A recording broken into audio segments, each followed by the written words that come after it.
मी जरी कितीही चांगल्या जगातल्या संस्थेतून व्यवस्थापनाचा अभ्यासक्रम पूर्ण केला असला तरी सगळ्यात महत्त्वाचंच की माझ्या पदवीवर कंपनीला बिझनेस मिळणार नाही, माझा मार्केट शेअर कंपनीवर चालणार नाहीये, माझ्या डिग्रीवर चालणार नाही तर माझ्या कामावर चालणार आहे.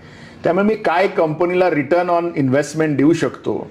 ठीक आहे, बघताना त्याने IIMचं प्रिफर केलं की त्यांना माहिती आहे की मुलगा सिरियस आहे किंवा चांगल्या नामांकित इन्स्टिट्यूटमधनं का करतात, तर थोडीशी एक चांगल्या तऱ्हेची प्रक्रिया त्यांनी राबवली असते. आपण म्हणतो की दर्जा असलेल्या नॅक मानांकित किंवा ज्यांचा नॅक NBA ॲक्रिडिटेशन झालेलं आहे अशा संस्थांचं प्राधान्य दिलं जातं, कारण तिथं थोडेसे शिक्षक चांगले असतात, शिक्षणाची प्रक्रिया खूप चांगली असते आणि इव्हॅल्युएशन ज्याला म्हणतो मूल्यमापन विद्यार्थ्यांचं खूप सिरियसपणे केलं जातं, मार्क वाटले जात नाहीत. त्यामुळे अशा तऱ्हेने बघण्याचं कंपन्यांचं की बाबा इथली मुलं सिरियस असतात.